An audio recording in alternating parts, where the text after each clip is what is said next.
And in the words of Revis Eubanks, everything I tell you is true, or mostly true, or it could be true. Russians. I don't understand them. Why would anybody willingly go through life in America with a name like Dekterev, or Zibeli, or Andronov, when they could go and have their name changed to something that people could actually pronounce? You heard Fern trying to pronounce Dima's name.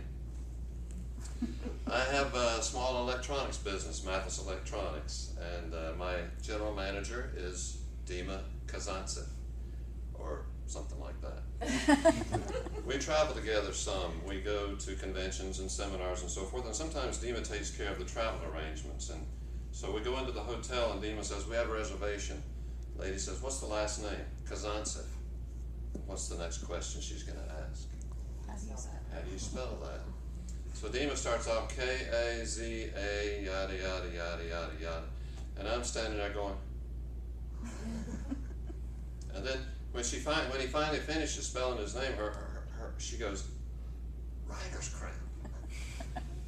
I want to say, Dima, though, that I'm just kidding.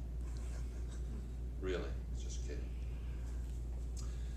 You have to be really careful what you say about Russians, because Russians are the scariest white people in the world. Really, no kidding. Think about it. When I was a kid, we used to really worry about Russians. We would, we're always thinking, "Oh, the Russians are coming. The Russians are coming." And then it turned out that we were actually right. They're here. They're all around us. We're surrounded by Russians. I think they're just waiting for the right moment to take over. But and the scary thing about Russians is that they look just like us. I mean, if it was Chinese or Arabs or Mexicans or something, you can kind of tell the difference, But with Russians, you can't tell the difference. They look just like us. But I want to tell you a secret. There is a way that you can tell a Russian.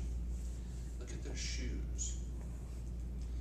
Men like to wear these pointy-toed shoes that kind of like a duck bill, like that. Those are Russians that wear those shoes like that. It's their secret code. It's how they recognize each other. Two Russians walk up on the street and they go, "Ah, dobre den."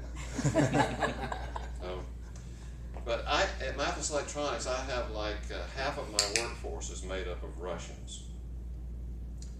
I have to be really careful what I say, because I'm afraid they might report me to the babushka. Sounds ominous even, doesn't it? Babushka. But I've learned something very valuable from my Russian friends. I have learned how to speak with a fake Russian accent, and that comes in really handy. I used to be scared of getting mugged when I was in big cities, walking downtown, but not anymore. I just used my Russian accent. I had to go to Manhattan last summer, and I was okay, no problem in middle Manhattan or in downtown, but then one day I had to go uptown to the northern part in Harlem. Pretty scary. And sure enough, these two big guys come up to me and they said, "Yo, man, you know what neighborhood you in?" I just looked at them and I said, "You think this bad neighborhood?"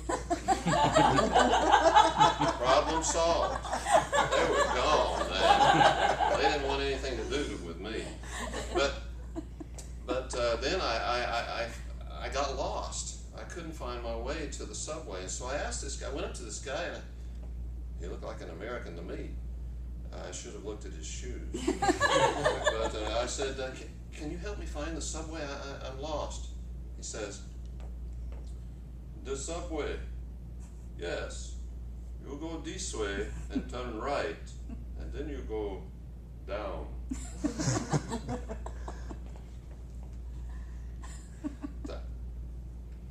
Thank you.